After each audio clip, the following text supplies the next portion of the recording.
대통령의 경우에 40%가 넘는 그런 대통령 국정수행 지지도가 나타났는데 다음날 발표된 미디어 토마토는 왜 35.1%만 나왔을까요? 이렇게 좀 여쭤보신 분이 계세요. 윤 지지율 5개월 만에 40%대, 화물 파업 대응비 9.1%포인트 뛰었다. 이렇게 온라인판의 헤드라인을 구성했고요. 매일경제도 윤 지지율 5개월 만에 40% 돌파, 노사 법치주의 효과라고 이렇게 다뤘습니다.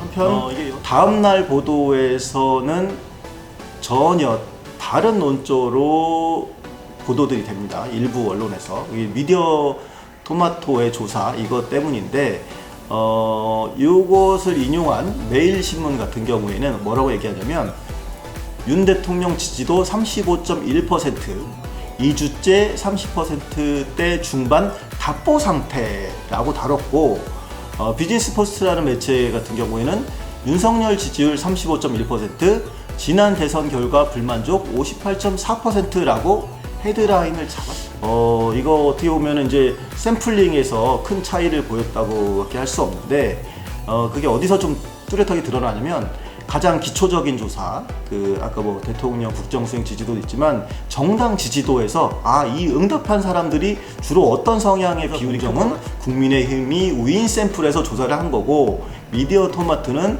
더불어민주당이 우인 샘플에서 조사를 한 것입니다. 안녕하세요. 여론교사 이경락입니다. 어느덧 올해도 2주 정도밖에 남지 않았습니다. 남은 시간 동안 올 한 해 마무리들 잘 하시길 바라겠습니다. 조사 일시를 기준으로 12월 4일부터 12월 10일까지 지난주에 중앙선거 여론조사 심의위원회에 등록된 여론조사는 총 8건이었습니다. 대체로 기존에 정기조사를 하던 조사업체들이 이제 수행을 한 것들이 많았고, 그리고 뉴시스에서 의뢰한 에이스 리서치 조사가 일시적으로 조사가 됐습니다. 해당 홈페이지를 가서 보시면 아시겠지만 1주나 2주 정도의 간격을 두고 정기적으로 조사를 하는 경우, 그럴 때 이렇게 정기조사, 정례조사라고 이렇게 표시가 됩니다. 근데 이번에 에이스 리서치 조사의 경우에는 정기조사라고 표기가 되지 않아서 아마 제 생각에는 다음 주에 추가적으로 더 조사가 있을 것 같지는 않습니다. 이번 주 여론조사의 주제는 대체로 윤석열 대통령의 국정수행 지지도가 소폭 상승하는 추세, 30% 중반으로 이제 올라가고 있는 추세에 있고, 그 이유가 화물연대 파업에 대한 강경 대응이 꼽힌다, 이런 것들이 이제 여론조사의 질문 항목에서도 있었고, 그리고 그것을 분석하는 보도로도 좀 나온 편이었었습니다. 그래서 일단 지난주 조사에서 나온 윤석열 대통령의 국정수행 지지도 어떻게 나왔는지 그거 한번 요약해서 보겠습니다. 7일에 공표한 조사부터 보겠습니다. 7일에 공표를 한다면 그 전에 4, 5, 6일 날 대체로 이렇게 3일간 조사하는 경우들, 혹은 이틀간 조사하는 경우들, 이런 경우가 많습니다. 여론조사 꽃의 경우에 34.5%로 나왔고, RN서치는 38%, 그리고 조원 CNI가 38.4%, 에이스 리서치가 39.5%. 그러니까 보면 다 35%를 한 군데 빼고서는 다 넘고 30% 후반대 이렇게 보이고 있습니다. 그리고 다음으로 8일에 공표한 조사들 보면 여론조사 공정에서 제일 이번 주에 지난주에 높게 나왔습니다. 41.5% 나왔고, 반대로 이제 9일에 공표한 미디어 토마토는 35.1%로 조금 낮게 나왔습니다. 그리고 같은 날 공표한 갤럽은 33%. 저희 이 시간에 누차 말씀드렸지만 갤럽은 조금 질문도 그렇고 수치가 보수적으로 죽게 되는 그런 특징이 있습니다. 그리고 5일부터 9일에 걸쳐 조사한 리얼미터의 경우에 38.4% 이렇게 국정수행 지지도가 나타났습니다. 전반적으로 30% 후반대로 형성이 되어 있고, 최근 들어서 처음 40%를 넘은 조사도 하나 발표되기도 했습니다. 근데 이때 한 구독자께서 저한테 이런 질문을 해주셨습니다. 여론조사 공정의 경우에 40%가 넘는 그런 대통령 국정수행 지지도가 나타났는데 다음날 발표된 미디어 토마토는 왜 35.1%만 나왔을까요? 이렇게 좀 여쭤보신 분이 계세요. 그래서 이 부분은 사실 저희가 계속 말씀을 드리지만 질문 방식이나 샘플링 방식, 그러니까 직접 전화 면접이냐, 혹은 ARS냐, 혹은 RDD냐, 안심번호냐, 다양한 이유에 따라서 조금씩 차이가 있을 수가 있습니다. 근데 이제 이 부분이 과연 이 두 조사가 어떤 차이가 있었는지 요건 구체적으로 살펴보겠습니다. 먼저 여론조사 공정조사에 대한 그 언론 보도도 함께 보죠. 이 조사에 대해서 12월 8일에 중앙일보는 이렇게 보도합니다. 윤 지지율 5개월 만에 40%대, 화물 파업 대응비 9.1%포인트 뛰었다. 이렇게 온라인판의 헤드라인을 구성했고요. 매일경제도 윤 지지율 5개월 만에 40% 돌파, 노사 법치주의 효과라고 이렇게 다뤘습니다. 이게 여론조사 공정 질문에서 나왔던 결과 때문에 아마 이렇게 답을 한 것 같은데, 그 질문 중에 뭐가 있었냐면 민주노총 화물연대 파업에 대해서 정부가 업무 개시 명령을 내린 것에 대해서 어떻게 생각하십니까? 라는 질문이 여론조사 공정 그 설문에 있었습니다. 그 질문에 대해서 절반에 가까운 49.4%가 공감했다, 이렇게 응답했기 때문에 아마도 언론들이 그 지지율보다 높은 그 공감의 지수를 보면서 지금 윤 대통령의 지지가 큰 이유가 화물연대 파업에 대한 강경 대응 때문이다 라고, 이런 식으로 아마도 그렇게 뉴스에 흔히 이게 야마라고 하죠, 그렇게 주제를 그런 식으로 분석을 했었던 것 같습니다. 그런데 이거 자세히 보면 이제 응답할 때 그 공감하지 않는다고 했던 비율도 47.3%로 좀 오차범위 내에 있거든요. 어쨌든 그 영향력에 대한 추론들, 그러니까 그 강경 대응에 대한 추론한 이런 부분들은 아무래도 그 대통령의 일반적인 국정 수행 지지도보다 이 정책에 대해서 공감하는 비율이 높았기 때문에 그런 식으로 그 강경 대응이 그 높은 지지율로 이어졌다, 이렇게 아무래도 추론을 한 것 같습니다. 다만 저는 그 요인만으로 분석을 하기에는 조금 무리가 있다고도 생각이 됩니다. 월드컵 효과나 이런 것들도 있을 수 있겠고요. 아무튼 그렇습니다. 한편 다음날 보도에서는 전혀 다른 논조로 보도들이 됩니다. 일부 언론에서. 미디어 토마토의 조사 이것 때문인데, 이것을 인용한 매일신문 같은 경우에는 뭐라고 얘기하냐면, 윤 대통령 지지도 35.1%, 2주째 30%대 중반 답보 상태라고 다뤘고, 비즈니스 포스트라는 매체 같은 경우에는 윤석열 지지율 35.1%, 지난 대선 결과 불만족 58.4%라고 헤드라인을 잡았습니다. 근데 이 두 매체가 구독자가 그렇게 많은 매체들이 아니기도 하고, 유력 매체들 같은 경우에는 이 미디어 토마토의 조사를 기사로 크게 다루지 않았습니다. 어쨌든 이 조사에서도 화물연대 파업 관련 질문을 한 바가 있는데 이렇게 묻습니다. 선생님께서는 화물연대의 집단 운송 거부와 관련해 정부의 업무 개시 명령에 대해 어떻게 생각하십니까? 이렇게 묻고 있는데요. 이걸 보면은 찬성이 44.2%, 그리고 오히려 반대가, 그러니까 정부를 비판하는 쪽이죠. 어쨌든 반대가 46.5%로 나타났습니다. 여론조사 공정의 앞선 그 조사와 상반되는 그런 내용이었습니다.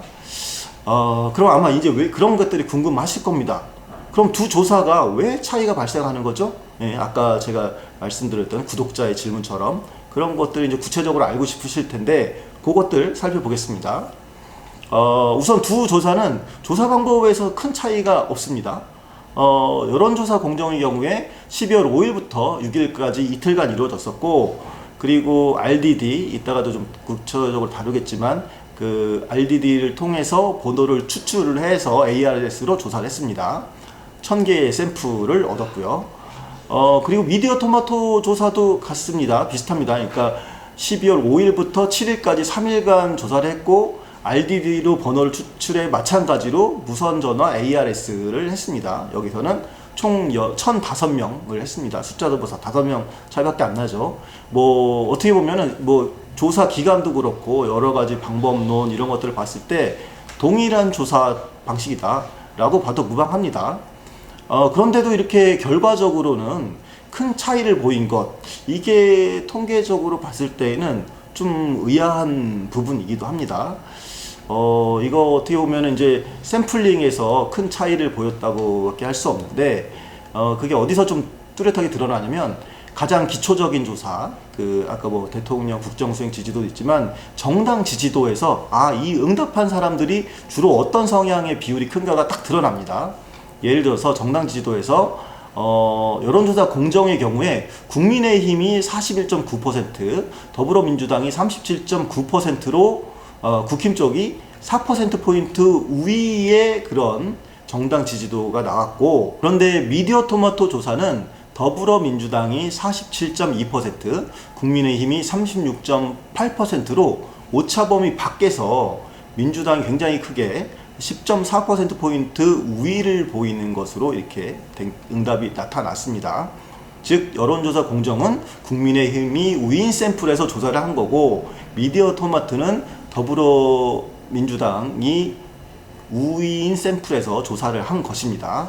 그러니까 어떻게 보면은 굉장히 상반되게 나올 수밖에 없는데, 이런 것을 봤을 때 과연 두 조사의 샘플링이 적절했느냐, 이런 것들이 의문을 가질 수밖에 없는 거고, 이런 것들에 당연히 대통령 국정 수행 지지도도 이렇게 다른, 그러니까 정당을 지지하는 비율이 다른 곳에서 질문을 하다 보니까 화물연대 파업에 대한 입장도 다르게 나타났다, 이렇게 볼 수가 있겠습니다. 그러니까 원래 이런 여론조사의 핵심은 그러니까 모집단이죠. 그러니까 전체 유권자들이랑 얼마나 실제 분포와 유사하게 하느냐가 가장 핵심인데, 지금 두 조사를 보면은 샘플링을 가지고 모집단이 이렇다라고 추정하기가 굉장히 어려운 그런 내용들이었다, 이렇게 좀 볼 수가 있겠습니다. 뭐 어느 것이 맞고 틀리고 이런 것들은 좀 얘기하기는 어렵겠고요.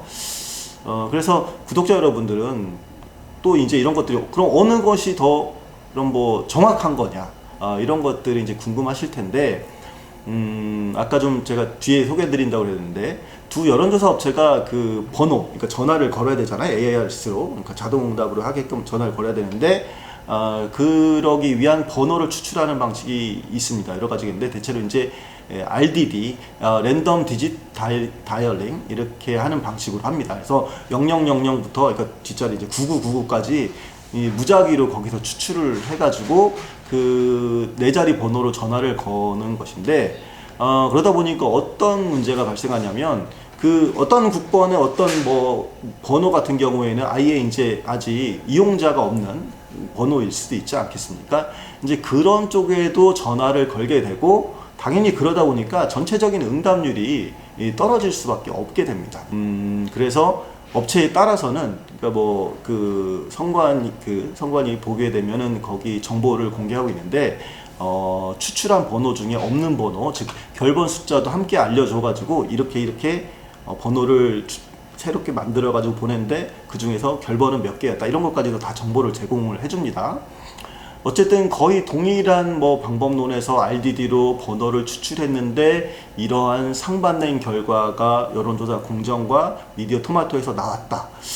이렇게 되면은 아무래도 보통의 시민들은 이런 조사가 맞는 거야? 둘 중에 어떤 게 하나 틀린 거 아니야? 이런 식으로 이제 의구심을 가지실 수밖에 없습니다. 그러니까 그래서 이제 그런 것들을 의심하죠. 이거 뭐 이렇게 랜덤하게 한다고 했는데 어떤 특정 번호를 계속 해가지고 임의로 그 번호들은 전화하고 있는 거 아닐까? 뭐 이런 식의 의심을 가질 수가 있는데, 이러한 부분 같은 경우에는 사실은 향후에 샘플링과 관련된 검증이 필요하다. 그러니까 그거 지금 법제화하고 있는 과정 중에서도 있을 수 있겠는데, 그런 검증에 대한 부분들이 제도적으로 보완되어야 되지 않느냐, 뭐 이런 주장으로도 이어질 수 있을 것으로 보입니다.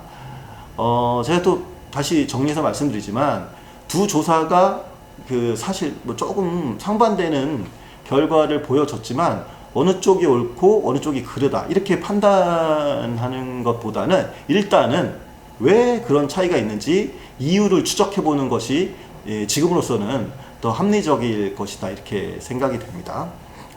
사실 그게 왜 그러냐면 여론조사 업체가 그 샘플링을 임의로 조작한다 이렇게 얘기하는 거는 사실은 존재의 의의를 부정하는 거나 마찬가지입니다. 그렇기 때문에 그렇게까지 해서 샘플링을 의도적으로 조작해 가지고 여론조사를 수행할 감히 그럴 업체는 없다고 생각을 하고, 뭔가 이 검증 과정에서 뭔가 오류가 발견될 수도 있겠고 뭐 그래서 그 시스템 차이가 있을 수 있겠습니다. 그래서 그런 부분들을 저희가 앞으로 더 찾아서 구독자 여러분께 알려드리도록 하겠습니다. 오늘 여론교사 이것으로 마치겠습니다. 구독과 좋아요 부탁드립니다. 감사합니다.